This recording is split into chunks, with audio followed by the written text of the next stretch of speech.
আসসালামু আলাইকুম। আশা করি আপনারা সবাই ভালো আছেন। আমরা আবারও আপনাদের মাঝে চলে আসলাম আমাদের নতুন ভিডিও নিয়ে। আশা করি আপনাদের ভিডিওটা ভালো লাগবে। ভিডিওটা যদি ভালো লেগে থাকে আপনাদের কাছে তাহলে লাইক, কমেন্ট, শেয়ার অবশ্যই করবেন। ভুলবেন না। আর এরকম ভিডিও যদি আরো পেতে চান আমাদের ফেসবুক পেজ আপনারা লাইক দিয়ে পাশে থাকবেন অবশ্যই।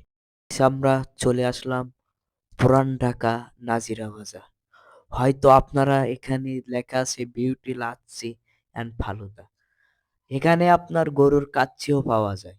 এখানে গরুর কাচ্চি নাকি কাচ্চি ভাত থেকেও মজা। এই জন্য আমরা সবাই মিলে চলে আসলাম এখানের গরুর কাচ্চি খাওয়ার জন্য। এখানে গরুর কাচ্চি দিয়ে কেমন মজা। শোন, গরুর কাচ্চি খেতে আইছি, আমি একা একা খাবো, বুঝছস? তোরা কেউ খাইতে পারবে না। দেখ ও ভিডিও করতেছে, আমরা কি খাইতে পারবো না? আর এদিকে আরেকজন দেখেন ডাবের পুডিং খাওয়ার জন্য ব্যস্ত। সে ডাবের পুডিং গেছি আমি ফেঁসে গেছি মাইন আমি দেখছি তুই ডাবের পুডিং খাইছি। আরে না, ক্যামেরায় দেখ দিন ও ডাবের পুডিং খাইছে কি। ডাবের পুডিং খালি দেখ। আরেকবার বলুন কি? মাথায় চুল নেই, কিন্তু মনে হচ্ছে যে নায়ক সালমান খান মতো।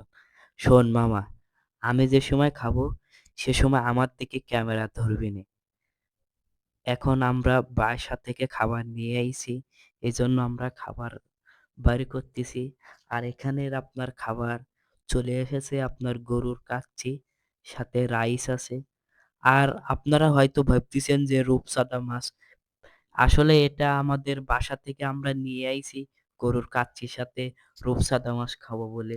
আপনারা চাইলে আপনাদের পুরা ফ্যামিলি নিয়ে একদিন পুরান ঢাকায় এসে এখানে খাবার আপনি ট্রাই করতে পারেন। আশা করি ভালো মান পাবেন, কারণ এখানে আপনার কাচ্চি ভাই থেকে আমার কাছে অনেক ভালো লাগলো। এখানে খাবারটা কাচ্চি ভাই থেকে আরো ভালো খাবার এখানে। ভিডিওটা দেখে কেউ কিছু মনে করবেন না, কারণ আমরা নতুন। আমাদের পাশে আপনারা সব সময় থাকবেন। নতুনদের অবশ্যই আপনারা সাপোর্ট দেবেন। সাপোর্ট দিয়ে পাশে থাকবেন। কারণ মানুষ বলতেই তো ভুল। বেশি আমরা করে যদি খা তুই কোনো একটু। ভুল করে থাকি অবশ্যই আপনারা বলবেন, আমরা সেই ভুলটাকে করতে চেষ্টা করব অবশ্যই। শীতকাল তো এই জন্য একটু লোকজন কম। আমি ডাবের পুডিং কাটেছি। তুই একটু খাবে? নে, তুই একটু নে। তুই একটু নে। আরে না, আমি খাবো না। তুই একটু নে। না, আমি খাবো না। তা আমি একা একা খাবো ক?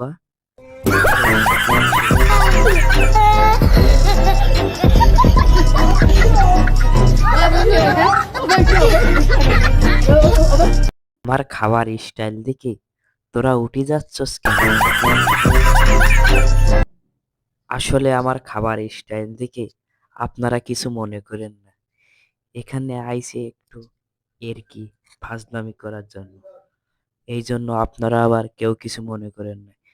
এই ছোট, তুই কি একটু খাবি? এই নে, নে খা। আরে না, তোমার যে খাবার স্টাইল, তা আমি এই স্টাইল দেখি তোমার ওই খাওয়া কিভাবে? এই ভিডিওটা দেখে আপনারা কেউ কিছু মনে করবেন না, দয়া করে ভাই। মানুষ বলতে তো ভুল ভাই। 3 মাস অনাহারে থাকার পর খাবার জুটেছে মাত্র কয়েক ঘন্টা হলো, এখনো ধকল কাটিয়ে ওঠা সম্ভব হয়নি। তাই ভ্রমণ ও ক্ষুধার ক্লান্তি ভরা শরীরেই মুক্তির সন্ধানে এগিয়ে চলার চেষ্টা।